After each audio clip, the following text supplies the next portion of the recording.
misteri, kita nggak tahu. Tapi kita harus yakin setiap anak itu punya rezekinya sendiri-sendiri.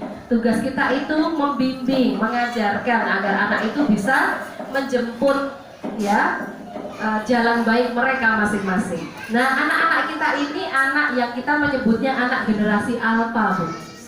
Anak generasi alfa itu anak yang lahirnya di atas tahun 2010.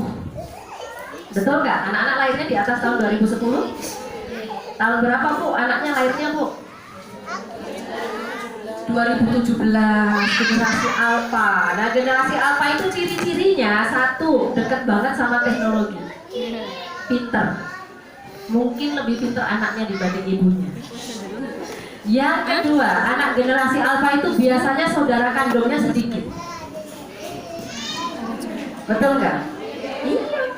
Kalau orang tua zaman dulu itu kan kalau punya anak banyak-banyak, Bu, 8, 9 gitu kan. Tapi kalau anak generasi alfa biasanya 2 anak cukup. Maka banyak sekali anak zaman sekarang itu sering kadang kesepian di rumah gitu. Kadang malah anak tunggal gitu ya. Saudaranya 1 doang, kakaknya udah gede, jaraknya jauh. Saudaranya 1 doang, jaraknya jauh gitu. Kalau di rumah nggak ada temen gitu. Itu ciri generasi alfa. Bahkan kalau di Jepang sana, kita perlu tahu, Bu, di Jepang itu banyak pasangan menikah nggak mau punya anak, Bu. Mereka lebih baik memelihara kucing gitu, anjing gitu. Tapi kita jangan ya. Kenapa? Karena kalau kita muslim itu menikah ya salah satu tujuannya untuk memperbanyak generasi. Jadi jangan sampai nikah punya cita-cita rasa di keturunan gitu ya. Tak memelihara kucing aja kan gitu. Nah, nanti akan terjadi pemusnahan generasi. Maka kalau di Jepang itu, Bu, sekolah PAUD itu nggak ada siswanya. Jadi di sana itu lansia lebih banyak ya, nenek kakek itu lebih banyak. Yang kecil-kecil nggak ada, karena yang nikah-nikah nggak ada yang mau punya anak. Jadi anak-anak PAUD gitu susah dicari di sana. Ya, bahkan di sana pemerintah itu kalau ada yang hamil itu dikasih ribet, dikasih hadiah, Bu. Saking longko ada yang mau hamil gitu. Ya, maka inilah anak kita, anak generasi alfa yang kita harus mendidik mereka jadi generasi emas. Emas itu apa, Bu? E-nya energi. Anak kita harus sehat. Dan anak PAUD itu kalau dia bisa melompat, meloncat, melorot ya kayak gini ya, tandanya sehat. Ya, karena anak itu E-nya itu harus energi. Gak boleh sakit-sakitan. Kalau sakit ya dicari obatnya, maka ya. Jadi kalau misalkan, Bu, anak saya sakit atau punya keterlambatan perkembangan, gak apa-apa, bisa dikejar. Dan lebih baik mendeteksi gangguan tumbuh kembang anak itu di usia PAUD. Biar nanti pas SD kita sudah ayem gitu ya. Jadi kalau misalkan di TK, di PAUD, kok ada laporan dari ustadzahnya, Bunda, ini anaknya punya keterlambatan di sini atau anaknya ada catatan begini, bersyukurlah. Berarti gurunya perhatian gitu ya. Tinggal sarannya apa dilakukan. Itu E, energi. M-nya multitalenta. Anak kita harus punya keterampilan.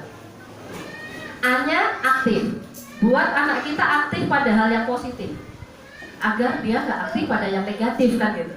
Yang terakhir spiritual, ini nggak boleh ditinggalkan. S-nya spiritual.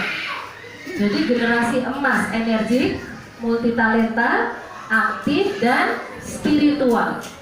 Jadi kalau zaman sekarang itu anak nggak ada fondasi spiritual, Bu, biasanya akan terlindas zaman. Ini kasus-kasusnya, Bu. Banyak sekali wajah-wajah negeri saat ini yang menjadi keprihatinan kita ya, saat anak-anak itu lahir di era digital. Nah, di sini saya tunjuk juga. Oh, tantangan-tantangan anak zaman sekarang itu banyak. Misal, ada anak yang keinginan orang tuanya itu berlebih. Misalkan, masih TK PAUD, tapi harapannya anakku harus sudah bisa apa, Bu? Baca. Boleh nggak punya keinginan begitu? Boleh, sah-sah aja. Tapi pastikan anak menjalaninya dengan bahagia, gitu ya. Jadi jangan sampai kemudian anak itu setiap kali adik belajar, maka yang muncul di pikiran dia itu langsung deg-degan, itu bahaya. nggak sedikit anak-anak yang mengalami trauma belajar karena waktu TK PAUD kita sudah push, ya sudah tekan dia untuk belajar karena barangkali obsesi orang tua. Pokoknya anakku kudu nomor 1 gitu ya. Itu bahaya karena anak TK PAUD itu harus bahagia. Karena ini fondasi nanti anak kita akan sehat jiwa raga di masa yang akan datang. Main di sana. Belum lagi kasus-kasus anak-anak yang kecanduan gadget, internet, ini nggak sedikit ya Bu ya. Ya, kemarin sore saya dapat pasien